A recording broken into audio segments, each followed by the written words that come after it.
1. Ready to unlock the secret strategies behind successful negotiations? How can mastering negotiation gambits help you gain a major advantage at the bargaining table? 2. Ever wondered why some negotiators always seem to get what they want? What are the 3 phases of negotiation gambits, and how can they lead you to a successful deal? 3. Do you know why you should never accept the first offer in a negotiation? What tactics can you use at the beginning of a negotiation to set the stage in your favor? 4. Curious about how to steer a negotiation towards your desired outcome? Which middle gambits can guide the discussion and give you the upper hand during a negotiation? 5. Want to learn the secrets to closing deals like a pro? What are some effective ending gambits that can help you seal the deal on your terms? 6. Wondering how to handle tough, stubborn negotiators?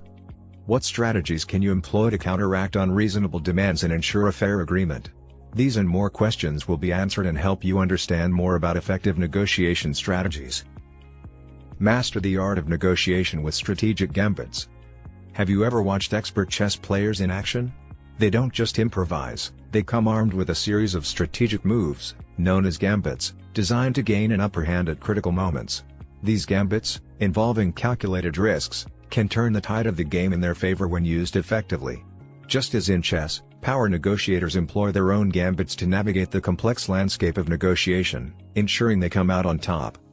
The 3 phases of negotiation gambits. Negotiation gambits can be divided into 3 essential phases: beginning, middle, and end. Each phase plays a crucial role in the overall negotiation process. Beginning gambits are your opening moves, setting the stage and securing a strong initial position. These tactics are designed to give you control and steer the negotiation in your favor from the outset. They might include anchoring the discussion with a high opening offer or using silence strategically to make the other party reveal more. Establishing a strong foothold. In the beginning phase, it's all about gaining a strong foothold. For instance, one effective opening gambit is to never accept the first offer, even if it seems favorable. This can signal that you're not desperate and prompt the other party to improve their offer. Additionally, setting the initial terms or suggesting a high anchor point can shape the entire negotiation, giving you room to maneuver and potentially settle on terms more advantageous to you. Steering the negotiation in your direction. As the negotiation progresses into the middle phase, it's time to deploy middle gambits that help guide the discussion towards your desired outcome. Techniques like the reluctant seller or reluctant buyer can create the impression that you're hesitant to proceed, encouraging the other party to make concessions. Another tactic is to introduce a higher authority who needs to approve the final deal, buying you time and potentially adding leverage. Closing with confidence. Ending gambits are crucial for sealing the deal in your favor. One effective tactic here is the nibble, where you ask for small additional concessions just as the agreement is about to be finalized. This can yield extra benefits without significantly jeopardizing the deal. Another ending gambit is to use a split-the-difference approach, appearing to compromise while actually steering the final terms closer to your original goal. Handling stubborn and greedy negotiators. Throughout the negotiation, you may encounter stubborn or greedy counterparts. Handling these situations requires patience and strategic moves. For instance, calling out a bluff can be an effective way to counteract unreasonable demands. Demonstrating your willingness to walk away if terms are not met can also pressure the other party to be more reasonable. The key is to remain calm, composed, and focused on your objectives. Continuous learning and adaptation. Mastering negotiation gambits is not a one-time effort but a continuous process of learning and adaptation. Each negotiation is unique, and being flexible and observant allows you to adjust your strategies in real time. Reflecting on past negotiations, whether successful or not, provides invaluable insights for future interactions. By consistently honing your skills and staying prepared, you can navigate negotiations with confidence and achieve favorable outcomes. Remember, successful negotiation is both an art and a science, requiring a blend of strategy, patience, and emotional intelligence. As you embark on your journey to master these negotiation gambits, keep refining your approach and learning from each experience. If you found these insights valuable, please like, share, and subscribe to our channel. Sadly, 90% of our listeners are not subscribed, which impacts our reach to a larger audience. Your support is crucial, and by engaging with our content, you become a cornerstone of our community's growth. Thank you. The most important trip you may take in life is meeting people halfway. Henry Boyer. Establishing a favorable negotiating range. When it comes to negotiations, setting the stage correctly from the outset is crucial for achieving your desired outcome. One of the most effective strategies is to ask for more than you expect to receive. This principle applies universally, whether you're negotiating the price of a new car, a salary, or a business deal. Here's how you can leverage this tactic to your advantage. 1. The power of the initial offer. Imagine you're in the market for a new car, and the sticker price is $18,000. You aim to negotiate the price down to $15,000. If you start by offering $15,000 right off the bat, you risk giving up valuable negotiating ground too early. The salesperson, experienced and prepared, will likely push back on your initial offer, and you might find yourself compromising more than necessary. By starting with a lower offer, such as $12,000, you create a negotiating range that positions your target price of $15,000 as a reasonable midpoint. 2. Avoiding common mistakes. One common mistake novice negotiators make is setting their initial offer too close to their target price. This tactic limits the negotiating space and often results in a final price that's higher than desired. By asking for more than you expect to receive, you widen the negotiating range, increasing the likelihood of reaching a compromise that favors you. This approach ensures you don't give up too much ground too early in the negotiation process. 3. Understanding bracketing. Bracketing is a strategy where your initial offer is set to make your target price the midpoint of the negotiating range. In our car example, with the salesperson's asking price at $18,000 and your target at $15,000, your initial offer should be $12,000. This creates a symmetrical negotiating space where your desired price is positioned in the middle. If the salesperson counters, you'll likely end up closer to your target price when you meet halfway. 4. Applying bracketing in reverse. The same principles apply when you're on the selling side. Suppose you're selling widgets, and a potential buyer offers $1.50 per widget, while your target price is $1.75. Your counteroffer should be $2, positioning your desired price as the midpoint in the negotiating range. This reverse bracketing helps ensure that negotiations start favorably for you and increases the chances of meeting your target price. 5. Creating strategic advantage. By setting your initial offer higher or lower than your actual target, you create a strategic advantage. This approach not only helps anchor the negotiation but also makes subsequent offers and counter-offers more favorable to your position. The wider the initial negotiating range, the more flexibility you have to maneuver and reach a compromise that aligns with your goals. 6. Final thoughts on negotiating tactics. In any negotiation, preparation and strategic thinking are key. Understanding and utilizing the principle of asking for more than you expect to receive can significantly enhance your negotiating power. Whether you're negotiating for a better deal on a car, a higher salary, or more favorable business terms, this tactic helps ensure that you start from a position of strength and are more likely to achieve a successful outcome. Captivating outro. Mastering the art of negotiation can transform your ability to achieve favorable outcomes in both professional and personal settings. Remember, negotiation is not just about what you ask for, but how you ask for it. By strategically setting your initial offers and understanding the dynamics of negotiating ranges, you can secure better deals and build stronger relationships. In business, you don't get what you deserve, you get what you negotiate. Chester L. Karras. If you found these insights valuable, please like, share, and subscribe to our channel. Your support helps us reach a larger audience and continue providing quality content. Join our community and stay tuned for more tips and strategies to enhance your negotiation skills. Broad applications of negotiating gambits. Negotiating gambits, such as asking for more than you expect to receive, are fundamental for achieving favorable outcomes, especially in sales transactions. However, their utility extends far beyond just monetary negotiations. This approach can be applied to various scenarios, including non-monetary aspects of deals. For instance, when buying real estate, requesting an extensive list of revisions to the paperwork can set the stage for a more favorable negotiation, even if only a fraction of the revisions are accepted. This gambit also proves effective outside the business realm. In political negotiations between governments, starting with greater demands than you expect to achieve can provide leverage and room for compromise. This strategy is versatile and can be tailored to fit different contexts and negotiation roles, whether you are a buyer, seller, or mediator. For simplicity, let's focus on sales transactions, which offer straightforward scenarios with clear numbers. In these cases, understanding the dynamics of asking for more than you expect can illustrate the broader applications of negotiating gambits. For example, by asking for a higher initial price than your target, you create a favorable negotiating range that positions your desired outcome as a reasonable midpoint. Another effective gambit is playing the reluctant seller. By pretending to be less eager to sell than you actually are, you can narrow the negotiating range in your favor. For example, if selling a property, expressing uncertainty about selling due to sentimental value can make buyers less likely to lowball you, as they won't want to increase your reluctance to sell. Conversely, the reluctant buyer tactic can be equally powerful. A buyer can feign disinterest by mentioning other attractive options they are considering. This strategy can pressure the seller to lower their asking price, creating a favorable negotiating range for the buyer. By understanding and employing these strategies, negotiators can effectively navigate and control the negotiation process, regardless of the context. Mastering these gambits equips you with the tools to handle various negotiation scenarios, enhancing your ability to achieve favorable outcomes consistently. Whether negotiating for a raise, real estate, or diplomatic agreements, these strategies ensure you approach each negotiation from a position of strength and strategic advantage. The power of body language and verbal tactics in negotiations.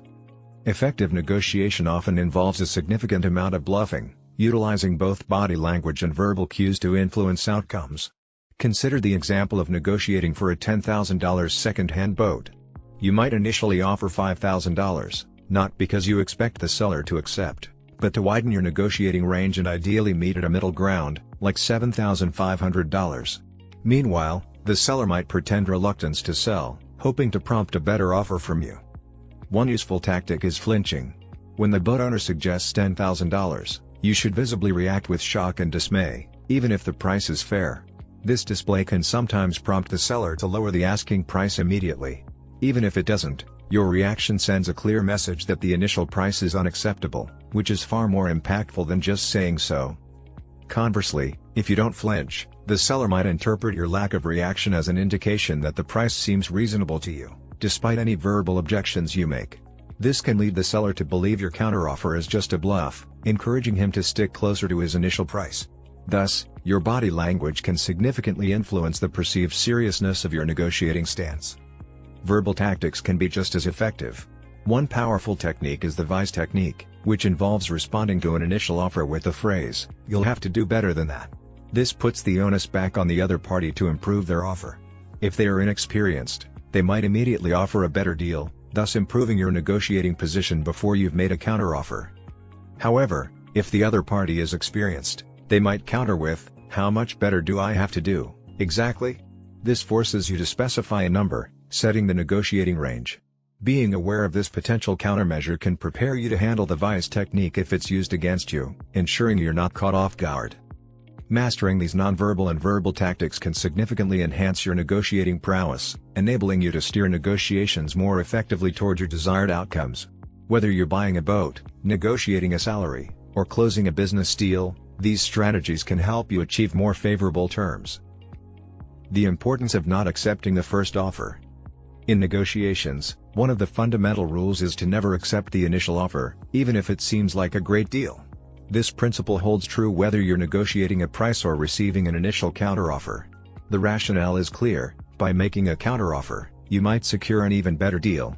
For example, if you're buying a used car and the seller's initial price is $5,000, you might counter with $3,000. If the seller immediately agrees, it might indicate the car's value is lower than you thought, leading to doubts and regret for not negotiating harder. Consider a scenario where your acquaintance quickly agrees to your lowball offer.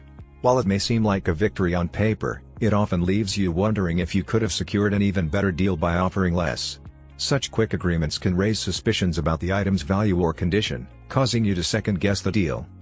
On the other hand, if the seller counters your offer and engages in a prolonged negotiation, eventually settling at your target price of $4,000, you would feel more satisfied. The tough negotiation process reinforces the perceived value of the item and assures you that you pushed as hard as you could for the best possible deal. This satisfaction arises from knowing that both parties worked hard to reach a fair compromise. Moreover, a good negotiation should leave both parties feeling like they've won. If you accept the first offer without a fight, the other party might feel they could have gotten more out of the deal, which can leave them dissatisfied. By refusing the initial offer, you ensure that both sides engage in a meaningful negotiation, enhancing the perceived value and satisfaction of the final agreement. Ultimately, always refusing the first offer is not just about securing a better deal for yourself. It also helps the other party feel confident and satisfied with the negotiation outcome. This mutual sense of accomplishment is crucial for successful and lasting agreements. Ever felt like you're leaving money on the table in negotiations? Discover the secrets to mastering the art of negotiation and ensure you never settle for less than you deserve. Stay tuned to learn powerful tactics that will transform your approach to negotiation and help you achieve your desired outcomes every time. Middle phase of negotiation: bracketing and tapered concessions. In the middle phase of negotiation, the goal is to converge on a deal within the negotiating range established by your initial gambits. This phase involves a series of counter-offers between you and your counterpart, each party attempting to bring the other closer to their desired outcome. As you exchange these counter-offers, it's crucial to continue using the bracketing technique to keep your target price at the midpoint of the negotiating range. For instance, if you initially offered $140,000 for a house and the seller countered with $200,000, your target price would be $170,000. If the seller reduces their price by $10,000, your counter should not exceed a $10,000 increase, maintaining the balance. This approach keeps your target price centered as the negotiating range narrows. It's equally important to taper your concessions as the negotiation progresses. Instead of making equal-sized concessions, gradually decrease the size of each concession. For example, after a $10,000 concession, your next concessions might be $5,000 and then $1,000. This tapering signals to the other party that you are nearing your limit, creating a sense of finality and resistance to further large concessions. Avoid making large, equal-sized concessions repeatedly. If you concede $10,000 3 times in a row, reaching your target price prematurely, it weakens your position. The other party might perceive that you have more room to negotiate, expecting further concessions. This undermines the credibility of your limit and can lead to a less favorable outcome. In contrast, smaller, tapered concessions convey that you are progressively approaching your maximum offer. This strategy is more convincing, making it clear that further significant concessions are unlikely. By managing the size and frequency of your concessions, you maintain a stronger negotiating position and increase the likelihood of reaching a satisfactory agreement. Always insist on a trade-off in negotiations. The middle phase of negotiation hinges on making strategic concessions while ensuring the other party reciprocates. The trade-off gambit is a crucial tactic in this phase. Never make a concession without asking for one in return. This ensures a balanced exchange and prevents the other party from becoming complacent about their demands. Consider a scenario where you're selling a house, and the buyer asks to move some furniture into the garage before the sale is finalized. Even if accommodating this request is easy for you, don't grant it without asking for something in return. By posing the question, "If I can give you what you're asking for, what will you give me in return?"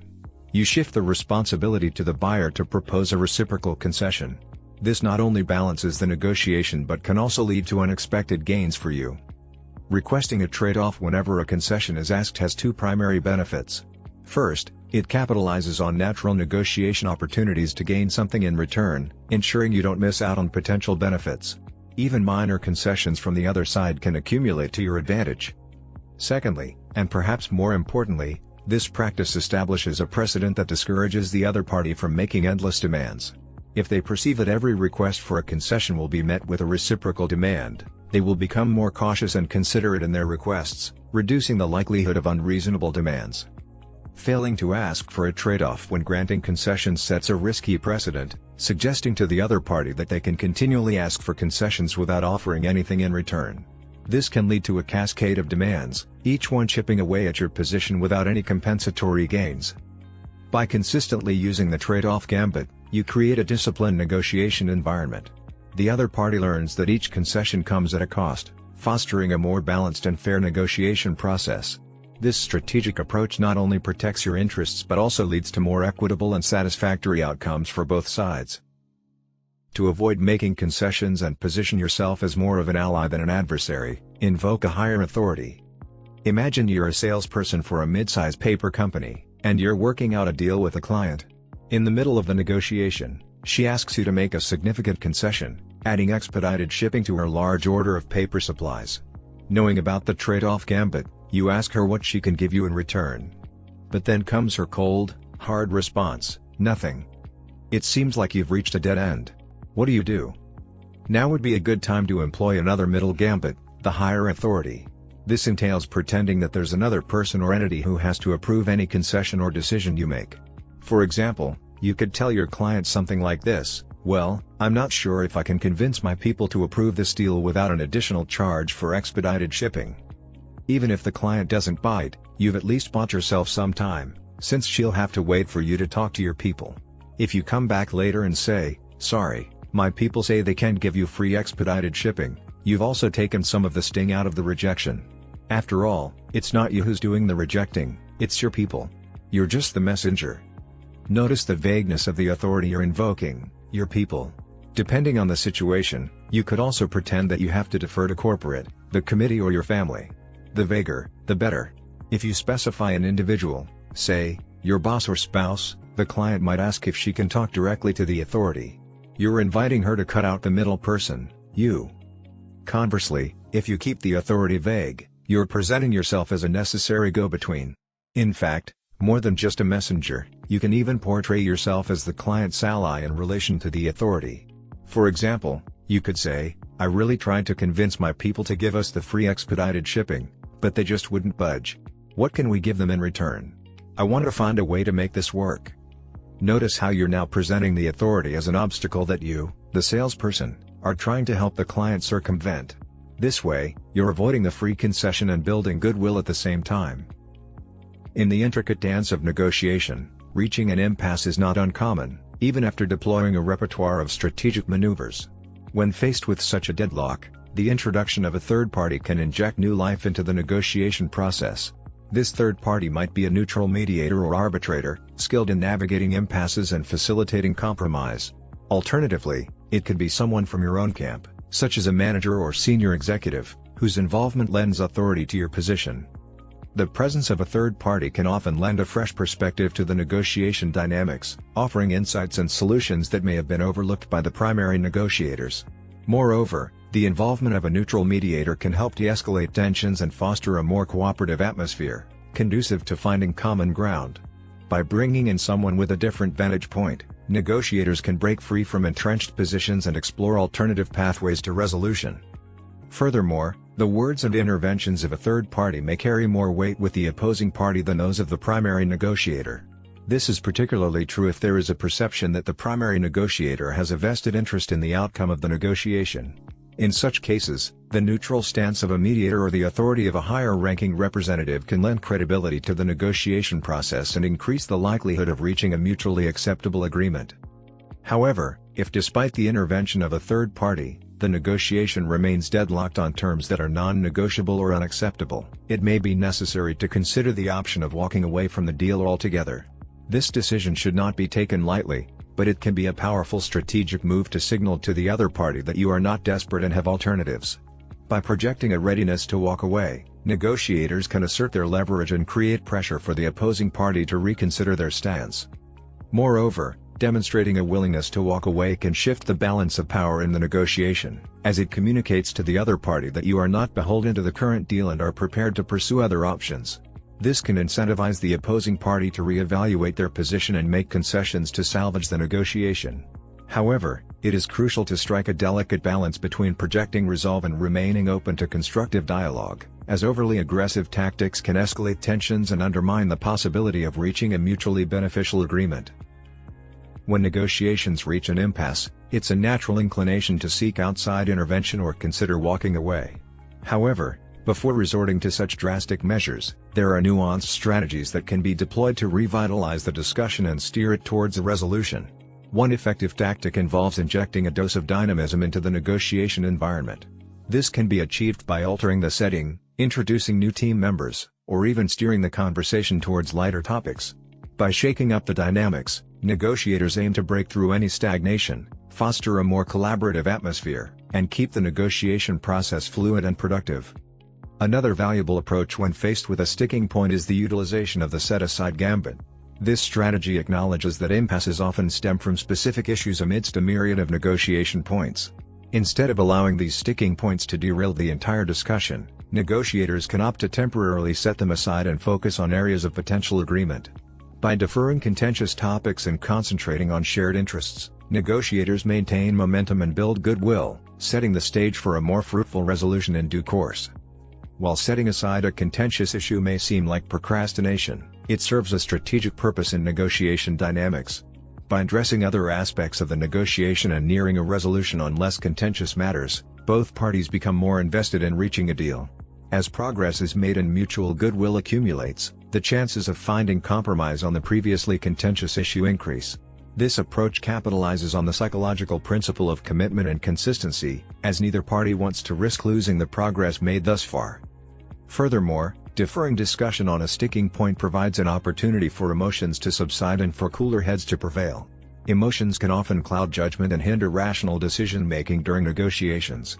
By setting aside contentious issues temporarily, negotiators create space for emotions to dissipate, allowing for a more rational and pragmatic examination of potential solutions when the topic is revisited later in the negotiation process. Moreover, the act of setting aside a contentious issue demonstrates a commitment to finding common ground and maintaining a constructive dialogue.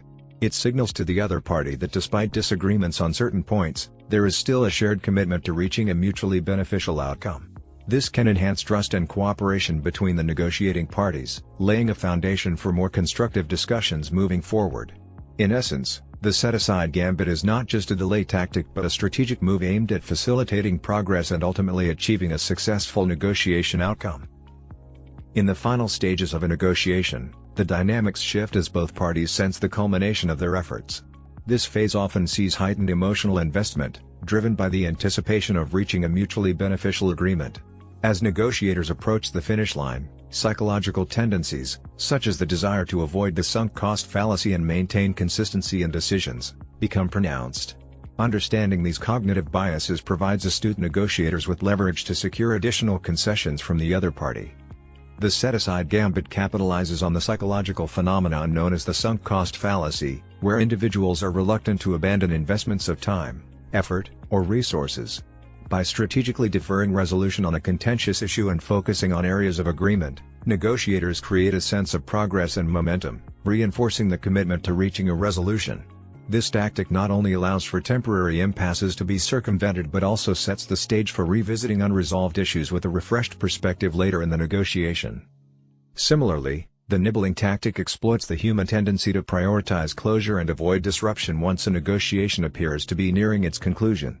By strategically introducing minor requests or concessions at the 11th hour, negotiators capitalize on the other party's eagerness to finalize the deal. This approach leverages the psychological principle of reciprocity, as individuals feel compelled to reciprocate concessions when they perceive themselves as recipients of favorable terms. Executing the nibbling strategy requires finesse and timing, as poorly executed attempts can backfire and strain the negotiation process. Negotiators must gauge the other party's receptiveness and adjust their approach accordingly, ensuring that the additional requests are perceived as reasonable and inconsequential. Moreover, preemptive measures, such as listing out the costs of extra benefits or invoking a higher authority, can preempt attempts by the other party to exploit the negotiation's final moments. In response to a nibbling attempt, negotiators have several options at their disposal to mitigate its impact and maintain leverage. Employing humor and maintaining a positive demeanor can help diffuse tension and foster a collaborative atmosphere, while gently reminding the other party of the concessions already secured can subtly discourage further requests.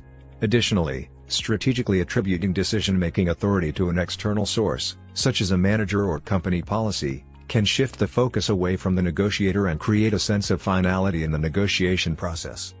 Ultimately, mastering these advanced negotiation tactics requires a deep understanding of human psychology and effective communication skills. By leveraging psychological principles to their advantage and adopting strategic countermeasures, negotiators can navigate the complexities of the final negotiation stages with confidence and finesse, securing favorable outcomes while preserving relationships with the other party. When negotiations reach the end phase and one party becomes overly aggressive or greedy, withdrawing an offer can serve as a powerful corrective measure. This tactic leverages the psychological principle of loss aversion, wherein individuals are more averse to losing something they already possess than gaining something of equivalent value. By rescinding an offer that the other party has come to perceive as favorable, negotiators create a sense of loss and recalibrate expectations, prompting a reconsideration of their demands. In implementing the withdrawal of an offer, negotiators execute a strategic two-step maneuver designed to assert control and reset the negotiation dynamics. Firstly, they inform the other party that they will consult with a higher authority or decision maker to evaluate the proposed concession. This introduces a delay and creates an impression of due diligence, reinforcing the negotiator's commitment to upholding organizational protocols and standards. Subsequently, upon returning with a decision, negotiators deliver the news that the offer has been denied and, in some cases, retroactively revoked due to unforeseen circumstances or errors in judgment. The success of the withdrawal gambit hinges on the negotiator's ability to navigate the delicate balance between assertiveness and diplomacy. Apologizing sincerely and expressing regret for the inconvenience incurred soften the impact of the decision and mitigate potential resentment from the other party. By attributing the decision to an external authority, such as accounting or management, negotiators deflect personal responsibility and shift the focus away from themselves, preserving rapport and minimizing confrontation. Moreover, providing a plausible rationale for the withdrawal, such as changes in market conditions or cost considerations, lends credibility to the decision and enhances its perceived legitimacy. This strategic framing reinforces the notion that the decision is not arbitrary but rather a necessary response to external factors beyond the negotiator's control, thereby reducing the likelihood of resistance or pushback from the other party. Ultimately, withdrawing an offer represents a calculated risk undertaken to recalibrate the negotiation dynamics and assert boundaries in response to overly aggressive or unreasonable demands. By strategically leveraging the psychological principle of loss aversion and implementing diplomatic communication strategies, negotiators can navigate contentious situations with poise and finesse, steering negotiations toward mutually beneficial outcomes while preserving relationships and safeguarding organizational interests. When negotiations have reached a favorable point, and you've skillfully secured concessions from the other party, it's essential to close the deal on a positive and amicable note.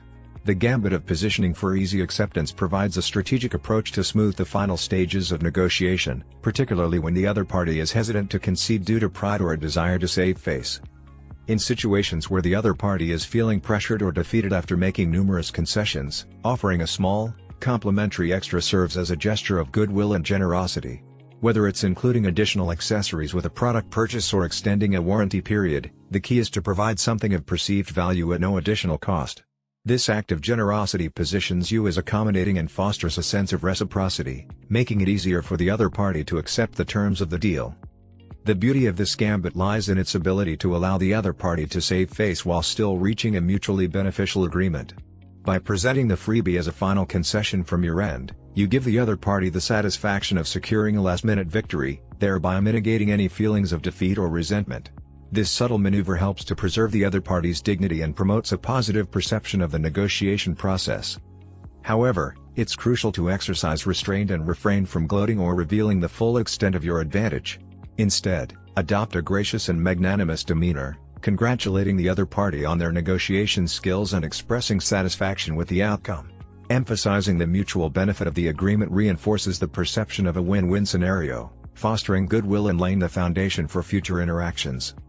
Ultimately, the goal of positioning for easy acceptance is to conclude negotiations on a harmonious and positive note, leaving both parties feeling satisfied and respected. By strategically offering a complimentary extra as a final concession, negotiators can deftly navigate the delicate dynamics of pride and ego, ensuring a smooth and mutually beneficial resolution to the negotiation process. In essence, mastering the art of negotiation involves leveraging strategic moves known as gambits across different phases of the negotiation process. Beginning with the establishment of a favorable negotiating range through tactics like asking for more than expected and invoking the vice technique, negotiators set the stage for success. As negotiations progress into the middle phase, tactics such as tapering concessions and utilizing higher authority provide a framework for narrowing differences. Finally, in the end phase, sealing the deal can be achieved through techniques like nibbling and withdrawing offers. A particularly actionable insight is to recognize the value of every dollar in a negotiation, regardless of its percentage relative to the total amount. Often, negotiators may overlook smaller amounts, assuming they are insignificant in the grand scheme. However, by investing even a short amount of time to secure a seemingly minor concession, negotiators can realize substantial gains. Viewing each dollar as valuable currency underscores the importance of maximizing opportunities for savings or gains, regardless of their perceived size. Ultimately, the key takeaway is that success in negotiation hinges on a combination of strategic planning and tactical execution.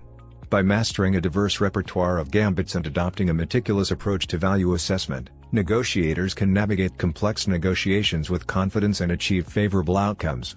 The ability to recognize and capitalize on opportunities, no matter how small, can make a significant difference in the final result. As you embark on your journey to become a master negotiator, remember that the power to shape outcomes lies within your grasp. By implementing the strategic gambits discussed, you can transform challenging negotiations into opportunities for success. Every dollar saved or gained through effective negotiation tactics is a step closer to achieving your goals. If you found these insights valuable, consider liking, sharing, and subscribing to our channel. By doing so, you not only support our mission to empower individuals like yourself with invaluable negotiation skills but also contribute to the growth of our community. Together, we can expand our reach and impact, helping more people unlock their potential and thrive in both their personal and professional lives. Thank you for being a part of our journey towards personal development excellence. With your support, we can continue to deliver high-quality content that inspires, educates, and motivates individuals worldwide. Stay tuned for more transformative insights, and let's continue to elevate each other to new heights.